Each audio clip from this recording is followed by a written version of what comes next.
Hello and welcome to Were You Not Entertained? I'm Daniel. I'm Rachel. And I'm James. And we're going to be jumping into Shang-Chi and the Legend of the Ten Rings. Yes. I almost forgot what it was. The newest Marvel movie we're covering. It's a slightly long title, but yes. Yeah, we've covered quite a few Marvel movies to date in this podcast. I can't remember how many actually, but I think it's been quite a few. I think it's numerous, 6 or 7. We definitely haven't gotten all of them, but we've done a few. No, we haven't gotten all of them. We've recorded some that we haven't released back in the day. Yeah. I'm afraid to go listen to them.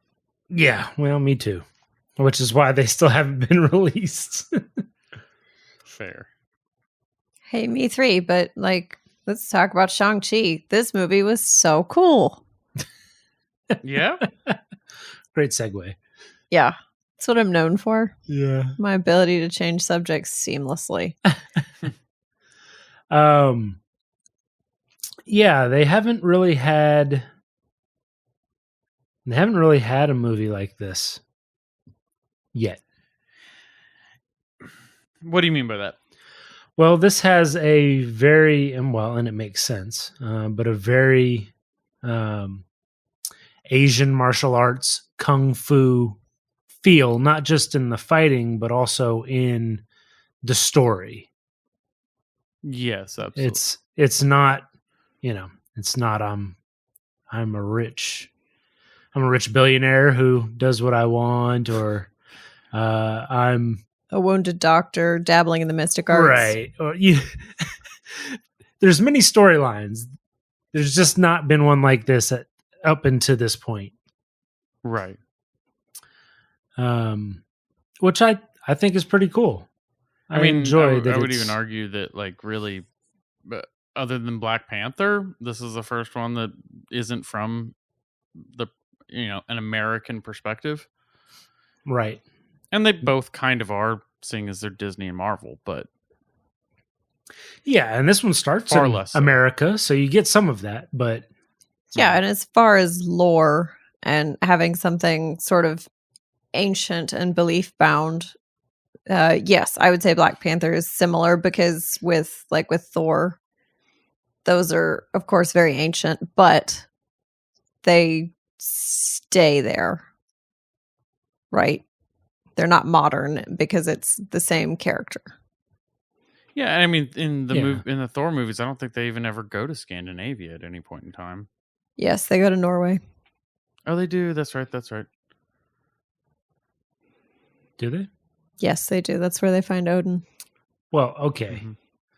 So going to Norway for 2 seconds in the third movie, I don't know qualifies, but they do go there for a little bit eventually. But yeah, they did. The vast majority of all the Thor movies are either set in space, Asgard, or New York or Utah or something like that.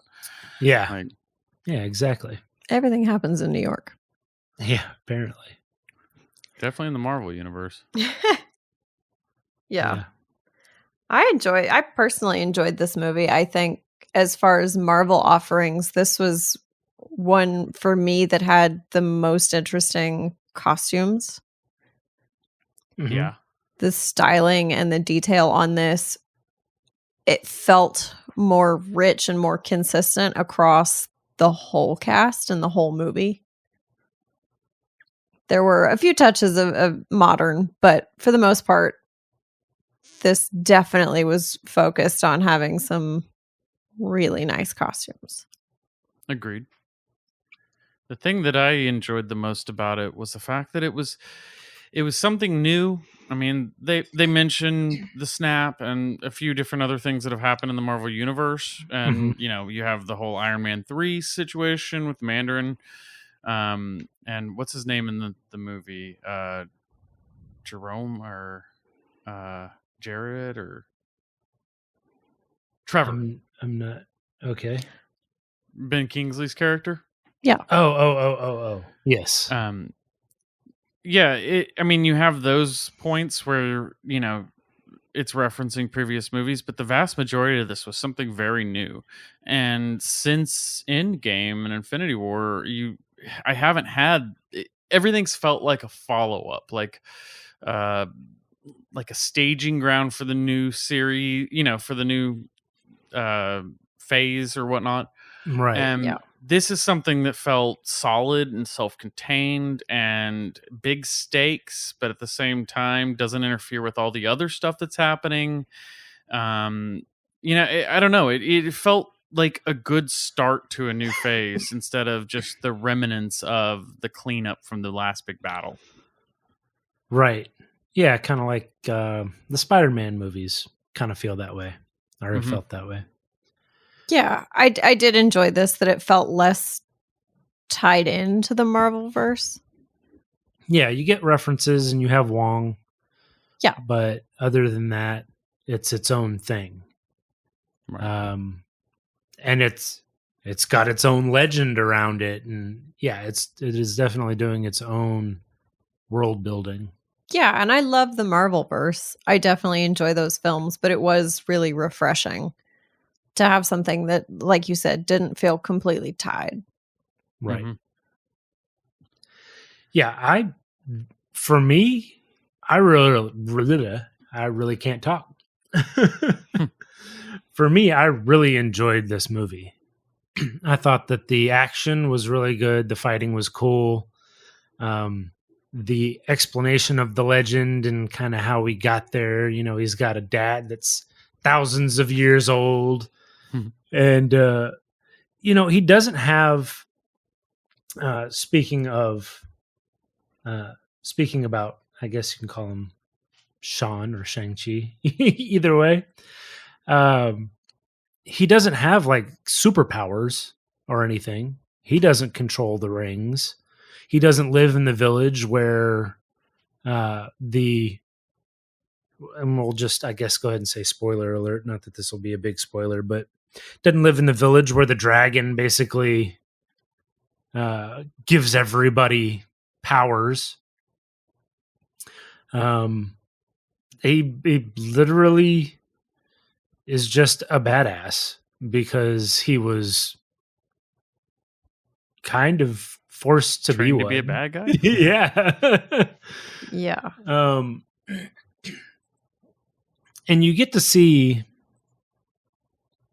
I guess you get to see kind of the dichotomy of him when he's young, wanting to be, like, he wants to be a good son, right? Mm-hmm. And that's kind of what starts it.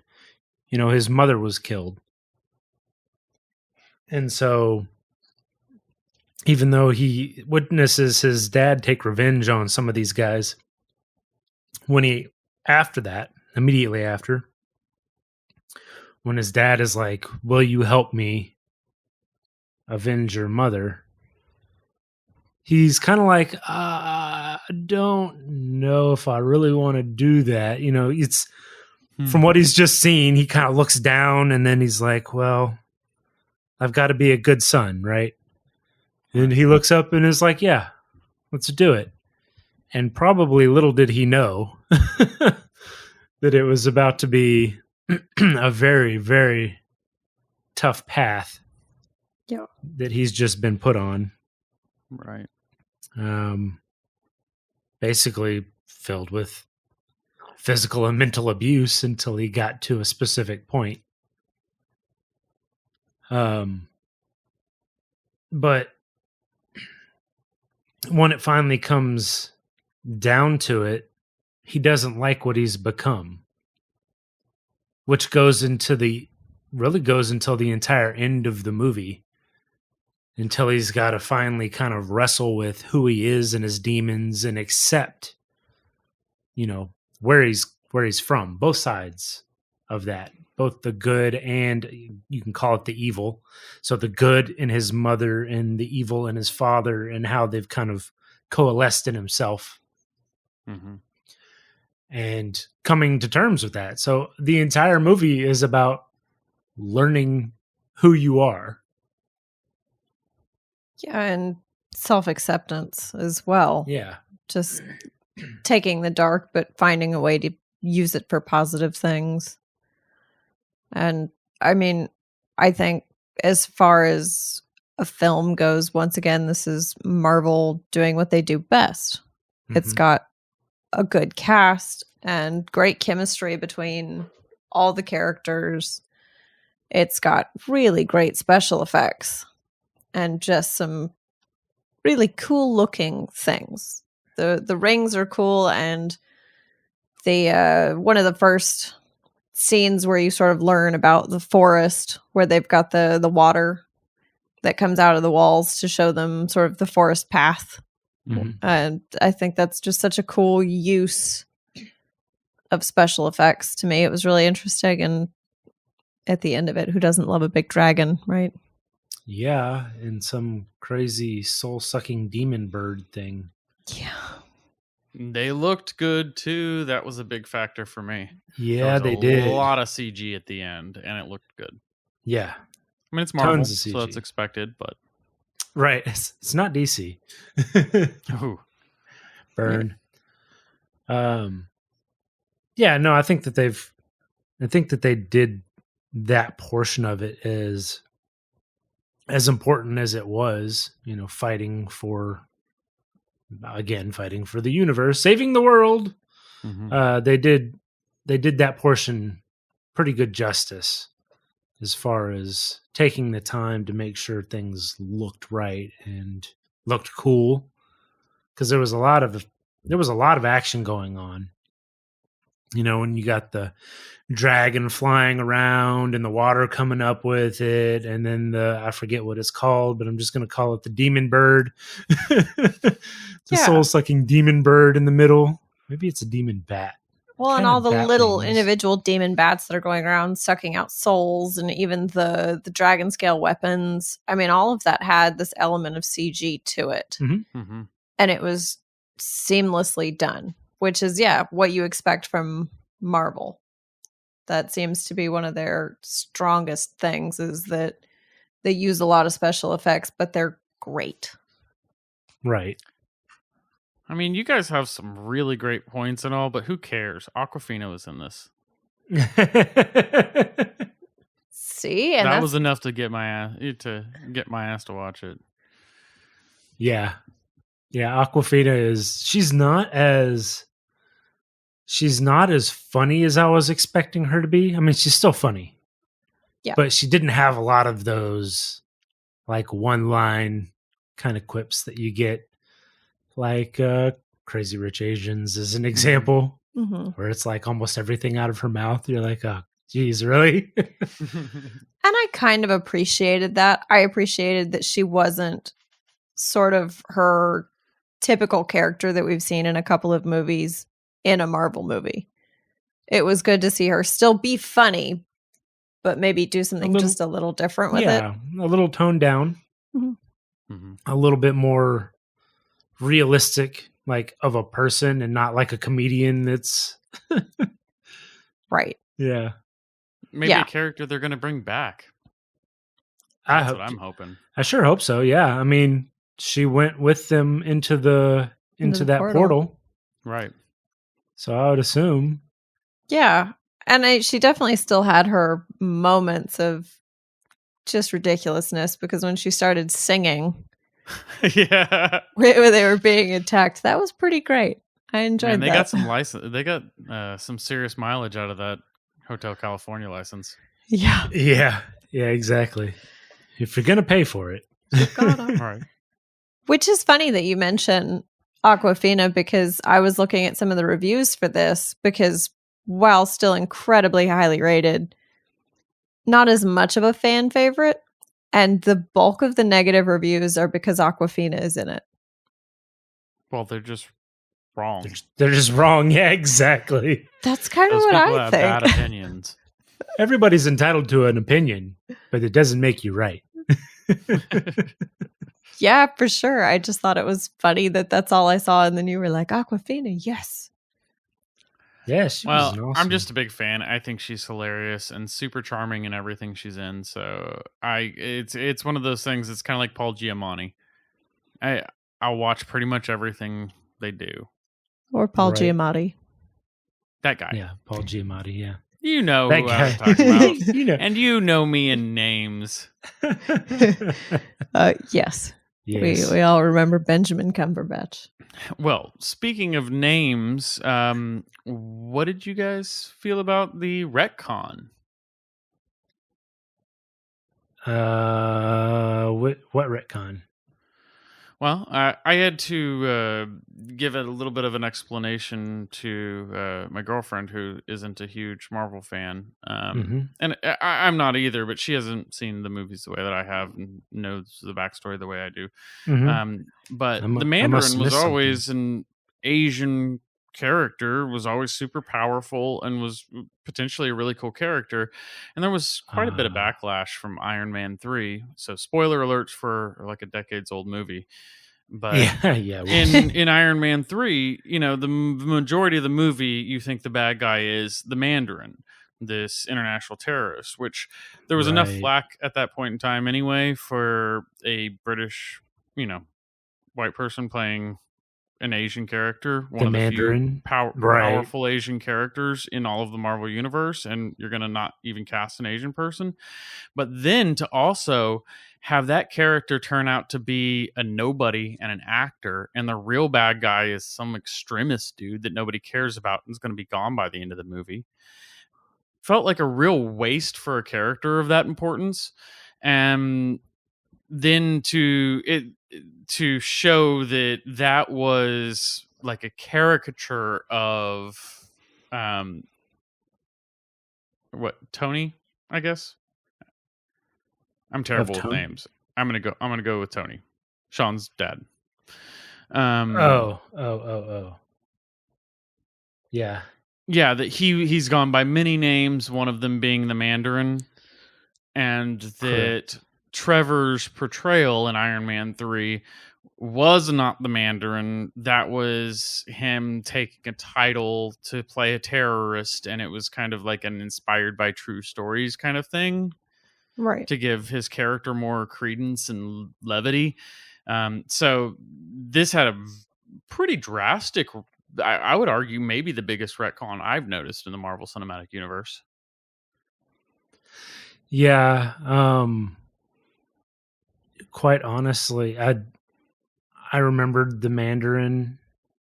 I remembered Ben Kingsley, and so it came together for me. But I didn't even really think about it.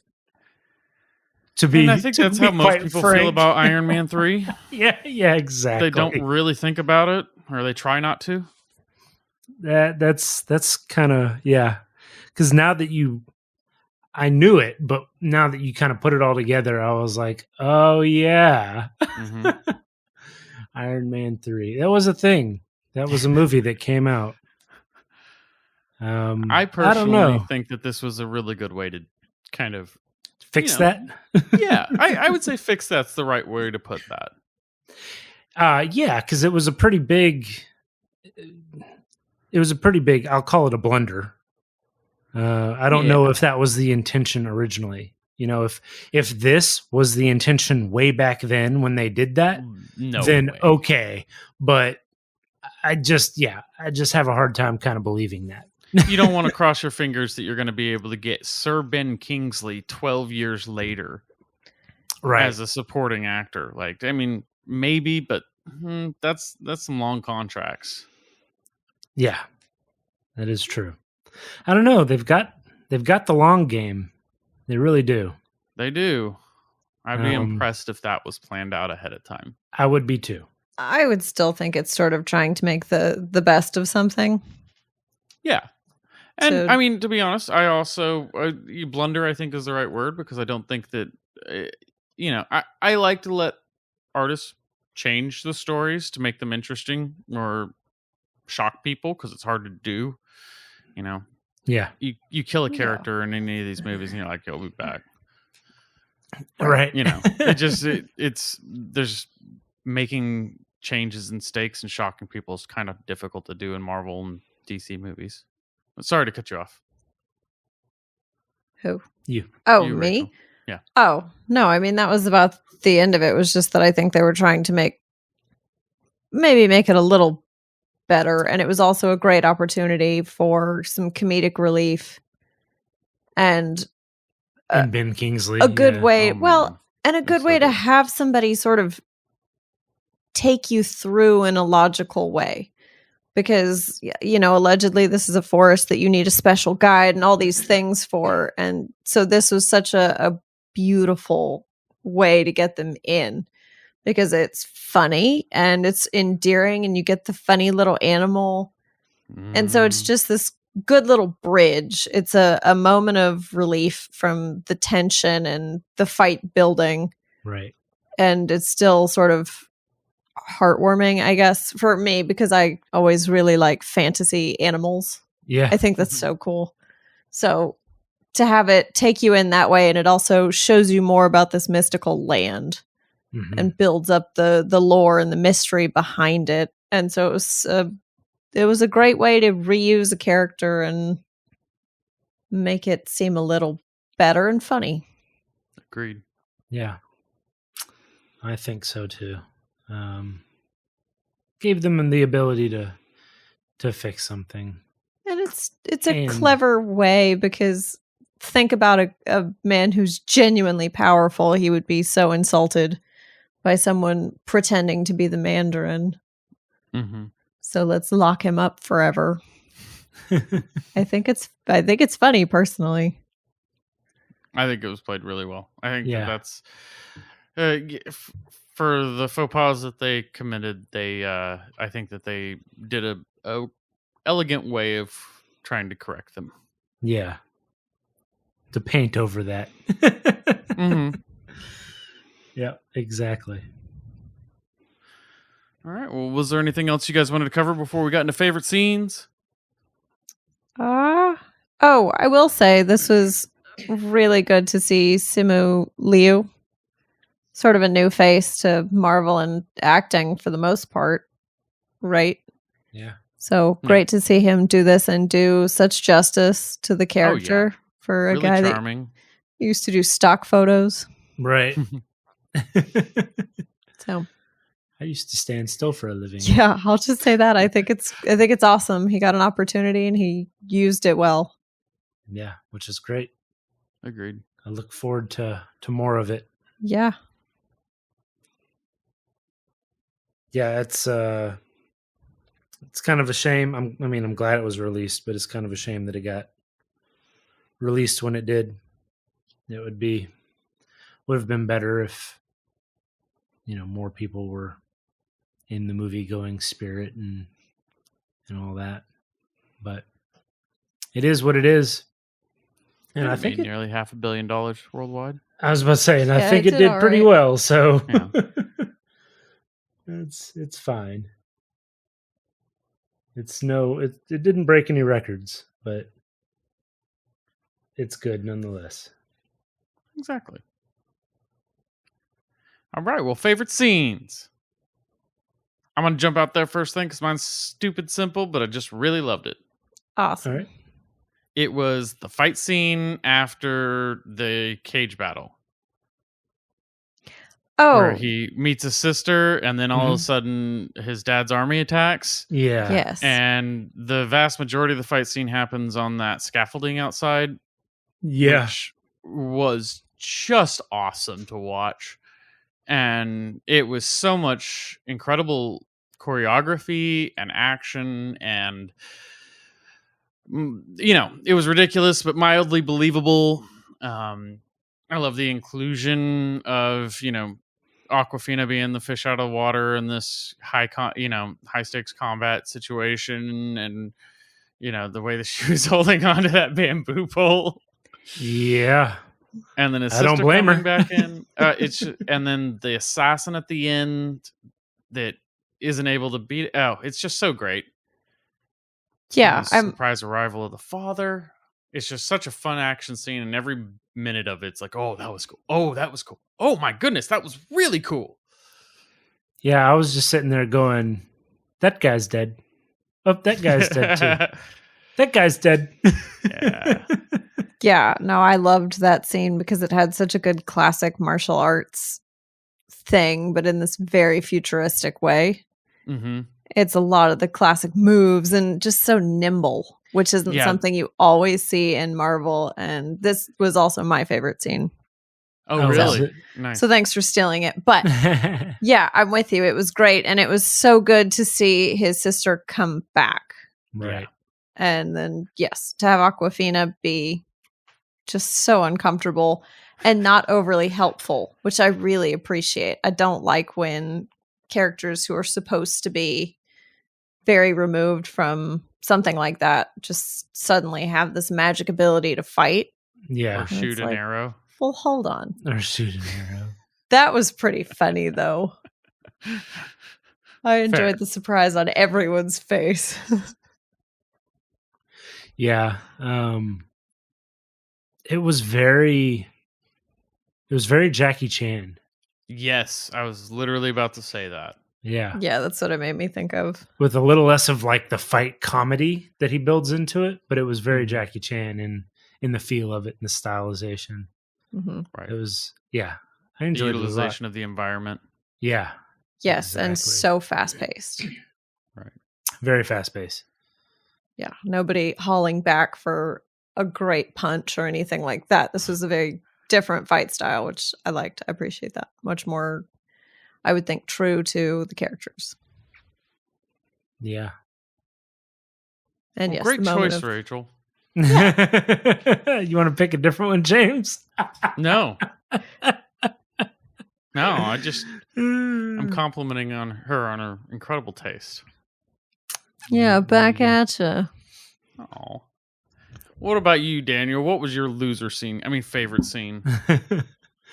My loser scene was actually once the dragon has come out of the water, and once the little soul sucking demon bat things have come out and started attacking everyone. When Sean actually makes it to the other side to once again try to stop his dad. Yeah. And the With fight, rings. yeah, the fight that they go through there, and kind of the transformation of him basically kind of taking over the rings from him. Mhm. And at the end, not the end, but the end of that fight, after saying, that mom's not back there. Like, I know you want her to be, but that's not what's happening here. Yeah. And he just tosses the rings down. And they're still, kind of having that conversation before the giant demon bat Yes, comes out. breaks through the wall, and almost immediately kills his dad. Which is like, well, you just got some juice there, because that dude's been alive for Yeah. a couple thousand years. Well, yeah, you could almost see the moment that his dad realized he'd been duped the whole time. Yeah, It's like that veil of whatever was lifted finally. right. Oh, I messed up. Yeah, exactly. Ah, crap. Yeah. Yes, and the dragon was super cool. I really enjoyed the style of the dragon and the scales.